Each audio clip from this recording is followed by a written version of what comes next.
Hi everyone. இன்னைக்கு நம்ம VIP to banker செஷன்ல English கிளாஸ்ல என்ன பார்க்க போறோம் அப்படினா ஃபில்லர்ஸோட பிராக்டிஸ் செஷன் பார்க்க போறோம். ஸோ இன்னைக்கு நம்ம ப்ரீவியஸ் கிளாஸ்ல கொடுத்த அந்த ப்ராக்டிஸும் சால்வ் பண்ண போறோம். தென் ப்ளஸ் 10 கொஷின் சால்வ் பண்ண போறோம். அது போக ஒரு ப்ராக்டிஸ் கொஷின் பார்க்க போறோம். டோட்டலா 12 கொஷின்ஸ் பார்க்க போறோம். ஸோ செஷன் எண்டிங் வரை பாருங்க. தென் வேர்ட் ஆஃப் த டே கூட பார்ப்போம். தென் நம்ம talk and mark YouTube channel subscribe பண்ணலன்னா சப்ஸ்கிரைப் பண்ணிடுங்க.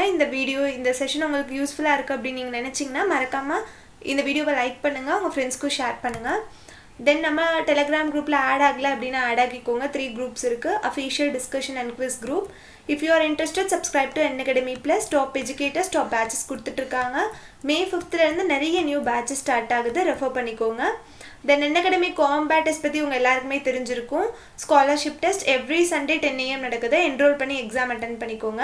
அண்ட் இதான் நம்ம Unacademy சப்ஸ்கிரிப்ஷன் பிளான். நம்ம நரேஷ் சாரோட நரேஷ் 10 அப்படின்ற கோட் யூஸ் பண்ணி மேக்ஸிமம் டிஸ்கவுண்ட் நீங்கள் எடுத்துக்கலாம். தென் இன்னைக்கு நம்ம பார்க்க போகிற வேர்ட் ஆஃப் தி டே என்ன அப்படின்னா பர்செப்ஷன். லாஸ்ட்டாக பர்சிஸ்ட் அப்படின்னு சொல்லிட்டு ஒரு வேர்டுக்கு மீனிங் பார்த்துருப்போம். பர்சிஸ்ட் அதோட மீனிங் உங்களுக்கு ஞாபகம் இருந்தால் கமெண்ட் பண்ணுங்கள். ஸோ எல்லாருக்குமே ரீகால் ஆன மாதிரி இருக்கும்.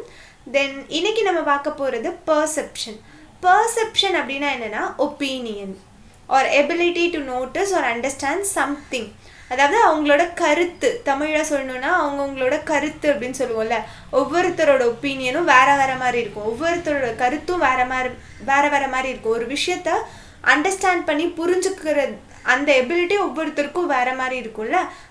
ஸோ பர்செப்ஷன் வந்துட்டு பர்சன் டு பர்சன் வேரி ஆகும். இந்த இமேஜில் பாருங்கள், இங்கே வந்துட்டு நடுவில் 9ஆ 6ஆ நமக்கும் தெரியல. இவங்களுக்கு அது 6ன்னு தெரியுது, இவங்களுக்கு அது 9ன்னு தெரியுது. ஸோ இவங்களோட பர்செப்ஷன் படி இது 6, இவங்களோட பர்செப்ஷன் படி இது 9. அதே மாதிரி இங்கே ஒரு கிளாஸில் வாட்டர் ஃபில் பண்ணி வச்சுருக்காங்க. ஒவ்வொருத்தரும் ஒவ்வொரு மாதிரி அதை பார்ப்பாங்க. இவரோட பர்செப்ஷன் படி அது half empty, இவங்களோட பர்செப்ஷன் படி அது half full. இதுக்கு எக்ஸாம்பிள் பார்க்கலாம். A correct perception helps workers to do their jobs efficiently. அதாவது அதை புரிஞ்சுக்கிற அந்த எபிலிட்டி வந்துட்டு இருக்குல்ல, அதை தானே பர்செப்ஷன் அப்படின்னு சொல்கிறோம். ஸோ ஒரு விஷயத்த நம்ம கரெக்டாக வந்துட்டு புரிஞ்சுக்கிட்டோம் அப்படின்னா ஒர்க்கர்ஸ்க்கு வந்துட்டு அது ரொம்ப ஹெல்ப்ஃபுல்லாக இருக்கும் ஜாபை எஃபிஷியண்ட்டாக பண்ணுறதுக்கு. அதுதான் இதோட மீனிங். ஓகே, இந்த இமேஜஸ்லாம் ஞாபகம் வச்சுக்கிட்டீங்க அப்படின்னா உங்களுக்கு பர்செப்ஷன் ஈஸியாக புரிஞ்சிடும். தென் நெக்ஸ்ட் போகலாம். நெக்ஸ்ட் நேற்று கொடுத்த அந்த ப்ராக்டிஸ் கொஷின் டிஸ்கஸ் பண்ணலாம். The internet is a medium where users have nearly dash choices and dash constraints about where to go and what to do. Okay, என்ன பண்ணணும், எந்த சைட்டுக்கு போகணும், அந்த மாதிரி கன்ஸ்ட்ரெயின்ஸ் எல்லாம் கிடையாது தானே. ஸோ ஒன்று அதாவது இருக்கும், ஒரு சிலதில் இருக்கும், மினிமலாக இருக்கும். ஸோ மினிமலாக இருக்கும் அல்லது நோன் கூட சொல்லலாம். பட் இது ஷாக்கிங் வராது, இந்த இடத்துல நான் எக்ஸிஸ்டன்ட் வராது. ஸோ ஒன்று இதாக இருக்கலாம் அல்லது இதாக இருக்கலாம். இப்போ பாருங்கள், சாய்ஸஸ் ஹாவ் நியர்லி எம்பராசிங் சாய்ஸஸ்னால் சொல்லுவோம். இதுக்கும் அதுக்கும் சம்மந்தமே இல்லை. ஸோ இது வராது. ஸோ ஒரே ஒரு பாசிபிலிட்டி தான் வருது, which is option C, unlimited and minimal. So option C தான் கரெக்டான ஆன்சர். ஓகே, இப்போ நம்ம நெக்ஸ்ட் இன்னைக்கு செஷன் பார்க்கலாம். ஓகே, இன்றைக்கி என்ன ஃபர்ஸ்ட் கொஷின் அப்படின்னா astronomy it has been set is the oldest and the noblest of the sciences dash. It is one of the few sciences for which most present day educators seem to find little time. Astronomy அப்படின்றது ரொம்ப ஒரு oldest and நோப்லஸ்ட் science அப்படின்றாங்க. அடுத்த சென்டென்ஸில் பார்த்தோம் அப்படின்னா but எஜுகேட்டர்ஸ்க்கு வந்துட்டு time வந்துட்டு அதுக்கு ஸ்பெண்ட் பண்ணுறதுக்கு ரொம்ப கம்மியாக தான் ஸ்பெண்ட் பண்ணுறாங்க அப்படின்றாங்க. அப்போ இந்த 2 சென்டென்ஸும் கான்ட்ராஸ்டாக இருக்குது. கான்ட்ராஸ்டாக இருந்தால் அஸ் வராது, அண்ட் வராது, தேர்பை வராது, 8 மட்டும்தான் வரும். So option B. நெக்ஸ்ட் இந்த கொஷின் பாருங்கள்.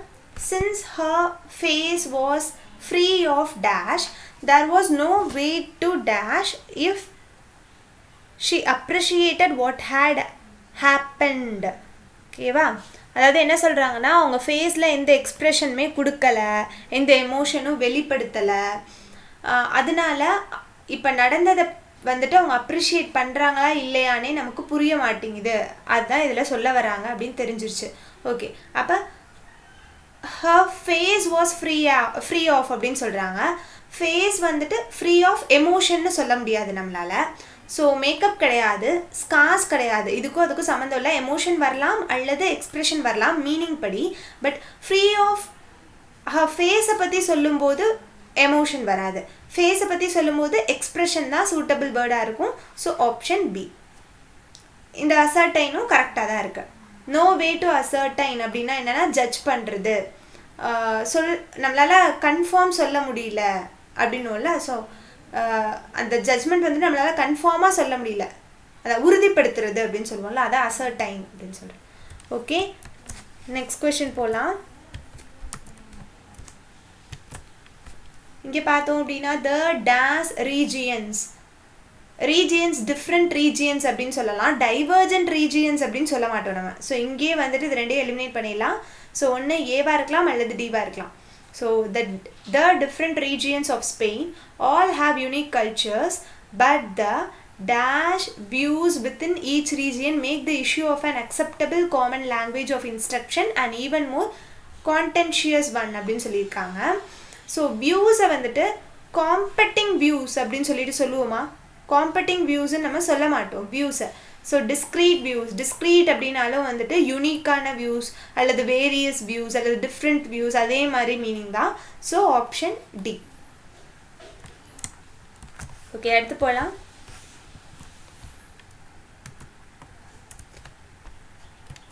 இங்கே பார்த்தோம் அப்படின்னா த அத்தனியன்ஸ் அப்படின்றது வந்துட்டு க்ரீக் பீப்புள்ஸ், க்ரீக் சிட்டிசன்ஸை வந்துட்டு சொல்லுவோம் அத்தனியன்ஸ் அப்படின்னு சொல்லிட்டு.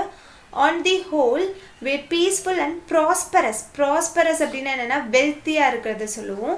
they had dash to sit at home, they had டைமாக இருக்கலாம் அல்லது they had ability to sit at homeனு சொல்ல மாட்டோம். எல்லாருக்குமே இந்த எபிலிட்டி இருக்குது வீட்டில் உட்கார்றதுக்கு. So ability to sit at home சொல்ல மாட்டோம், leisure to sit at home சொல்லலாம். ஸோ ஏஆ இருக்கலாம் அல்லது பிஆ இருக்கலாம். temerity சொல்ல மாட்டோம். and think about the universe and dispute with Socrates or to travel abroad and dash the world.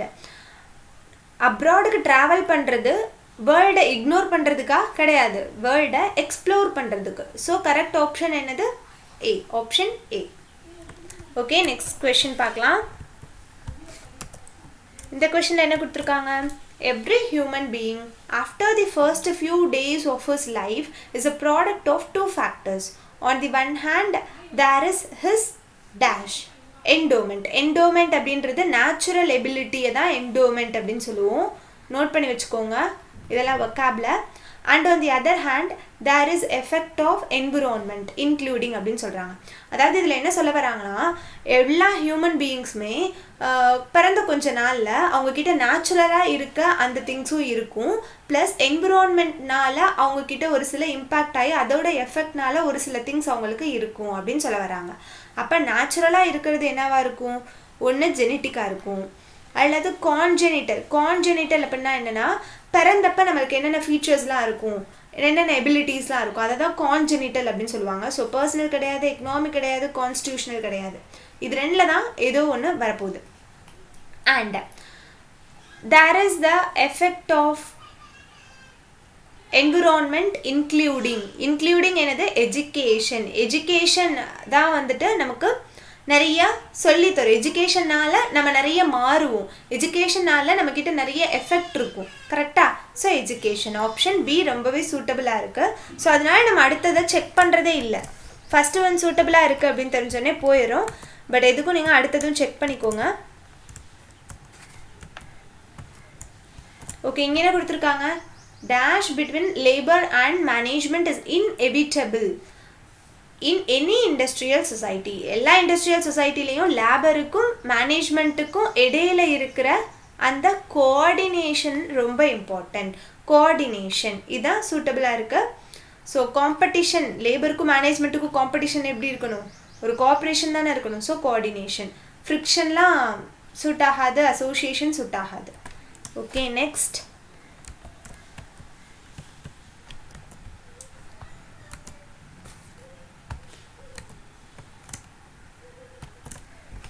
the manager told us dash Ramesh was very anxious dash the meeting. இனி பார்க்க போகிற எல்லாமே வந்துட்டு ப்ரீவியஸ் இயரில் கேட்ட question பார்க்க போகிறோம். பாருங்கள், மேனேஜர் சொல்கிறாங்க ரமேஷ் ரொம்ப பதட்டமாக இருந்தாங்க. ஆன்ஷியஸ் அப்படின்னா அந்த பதட்டமாக இருக்கிறது. மீட்டிங்க்கு முன்னாடி தானே இப்போ ரமேஷ் வந்துட்டு பதட்டமாக இருப்பாங்க. So before meeting. Told as about Ramesh அப்படின்னு சொல்ல மாட்டோம். டோல்ட் அஸ் தேட் என்ன சொன்னாங்கன்னா, ஸோ அந்த தேட் தான் வரும். So option B. Told us லைக்கெல்லாம் கண்டிப்பாக வராது. டோல்ட் அஸ் செட்டும் கண்டிப்பாக வராது. டோல்ட் அஸ் தி அப்படின்னு வருமா? வராது. ஸோ அபவுட் வரலாம் அல்லது தேட் வரலாம் அப்படின்னு உங்களுக்கு டவுட் இருக்கும். பட் அடுத்த சென்டென்ஸில் உங்களுக்கு கிளியர் ஆயிரும். ஆன்ஷியஸ் இன் த மீட்டிங், ரொம்ப பதட்டமாக இருந்தாங்க. பட் இந்த இடத்துல அபவுட் சூட்டபிளாக வருமா? Told as about Ramesh. அப்போ அபவுட் ரமேஷ் அப்படின்னு இந்த இடத்துல இருந்தால் தேட் ஹீ வாஸ் அப்படின்னு வந்திருக்கணும். கரெக்டாக இந்த இடத்துல அபவுட் போட்டோம் அப்படின்னா ரமேஷ் பக்கத்தில் தேட் ஹீ வாஸ் அப்படின்னு வந்திருக்கணும். ஸோ ஒரே ஆப்ஷன் பி தான் பாசிபிளாக இருக்குது. ஓகே, அடுத்து பார்க்கலாம். What are you looking for? எடுத்தோடனே நமக்கு அப்படி தான் வருது. லுக்கிங் ஃபார் அப்படின்னா in search of. Looking for அப்படின்னா in search of. So kitchen கபோர்டில் நீங்கள் எது தான் தேடிட்டு இருக்க அப்படின்னு கேட்பாங்கல்ல. So in search of. Looking for தான் கரெக்டான ஆப்ஷன். நெக்ஸ்ட் கொஸ்டின் என்ன கொடுத்துருக்காங்க? Usually fundraising events and charity auctions raise a large amount of money as people from all sections of the society get an opportunity to donate வரலாம், to contribute வரலாம், to work for a cause வரலாம். So 3 possibility இருக்குது. இது ரெண்டும் வராது. 2 பக்கத்தில் V1 form தான் வரணும். ஸோ டெடிகேஷன் வராது. அப்படி கூட நீங்கள் எலிமினேட் பண்ணிக்கலாம். ஓகே, அடுத்து today a person needs to contribute very hard for surviving இந்த கார்ப்பரேட் ரேஸ். கார்ப்பரேட் ரேஸுக்கும் கான்ட்ரிபியூஷனுக்கும் சம்மந்தம் இல்லை, தப்பு. Today a person needs to donate very hard for corporate ரேஸா? தப்பு. அப்போ today a person needs to work very hard for surviving இந்த கார்ப்பரேட் ரேஸ். இங்கேயும் போட்டு பாருங்கள், get an opportunity to work for a cause. அப்போ ஒர்க் தான் கரெக்டாக இருக்குது. So option A. Okay, next question போகலாம். இந்த கொஸ்டின் பார்த்தோம் அப்படின்னா, by the middle of the 19th century the urban population of England dashed the rural people population. இந்த இடத்துல கிராமர் டெஸ்ட் பண்ணுறாங்க, டென்ஸ் டெஸ்ட் பண்ணுறாங்க. போன கொஸ்டினில் என்ன டெஸ்ட் பண்ணாங்க? ஓகே, இதை முடிச்சுட்டு அதெல்லாம் பார்க்கலாம். By the middle of the 19th century, the urban population of England dashed the rural population அப்படின்னு கேட்டிருக்காங்க. இது பார்த்தோம் அப்படின்னா கண்டிப்பாக நடந்தது. ஸோ ப்ரெசன்ட் டென்ஸில் வராது, ஃப்யூச்சர் டென்ஸ்லேயும் வராது. இப்போ இது 3ல் உங்களுக்கு டவுட் இருக்கும். ஹாவ் பக்கத்தில் V1 ஃபார்ம் வருமா? வராது. V3 ஃபார்ம் தான் வரணும். ஸோ இதுவும் வராது. urban population of England was to exceeds அப்படின்னு வருமா? V1 ஃபார்ம் தான் வரணும். இங்கே எஸ் சேர்த்து போட்டிருக்காங்க, எஸ் சேர்த்து கூட வரக்கூடாது. ஸோ இதுவும் தப்பு.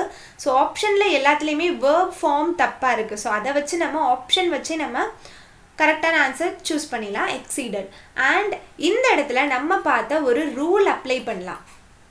என்ன அப்படின்னா, இந்த மாதிரி பாஸ்டில் இருக்கிற அந்த பாஸ்டில் இருக்க ஏதோ ஒரு டேட்டோ இல்லை ஏதோ ஒரு டேவோ பர்டிகுலராக ஒரு டைமை மென்ஷன் பண்ணியிருந்தா வந்துட்டு சிம்பிள் பாஸ்டில் தான் போடணும் அப்படின்னு பார்த்துருந்தோம்.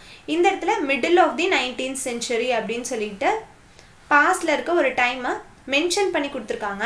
அப்போ இந்த இடத்துல simple past tense which is exceeded வரணும். ஸோ இந்த மாதிரி தான் உங்களுக்கு நம்ம படிக்கிற ரூல்ஸ் எல்லாம் நிறைய இடத்துல யூஸ்ஃபுல்லாக இருக்கும். ஸோ இந்த கொஷனில் என்ன டெஸ்ட் பண்ணுறாங்க? இந்த கொஷனில் நார்மலாக நம்மளோட காம்ப்ரிஹென்ஷன் டெஸ்ட் பண்ணுறாங்க. தென் இந்த கொஷனில் என்ன டெஸ்ட் பண்ணுறாங்க அப்படின்னா ஃப்ரேசல் வெர்ப் டெஸ்ட் பண்ணுறாங்க. ஸோ இந்த கொஷனில் என்ன டெஸ்ட் பண்ணுறாங்க? ப்ரிப்போசிஷன் டெஸ்ட் பண்ணுறாங்க. இந்த கொஷனில் நார்மலாக டெஸ்ட் பண்ணுறாங்க, நார்மல் காம்ப்ரிஹென்ஷன் வொக்காப் டெஸ்ட் பண்ணுறாங்க. ஸோ இந்த மாதிரி தான் எல்லா டெஸ்ட்டும் வந்துட்டு எந்த டெஸ்ட்டு வேணால் இந்த ஃபில்லர்ஸில் நம்மக்கிட்ட பண்ணலாம், எல்லாத்தையும் கலந்து கொடுத்துருவாங்க. ஓகே, இது உங்களுக்கு ப்ராக்டிஸ் கொஷனாக எடுத்துக்கோங்க. கமெண்ட்டில் ஆன்சர் மென்ஷன் பண்ணுங்கள். We will discuss. Okay, thanks for watching.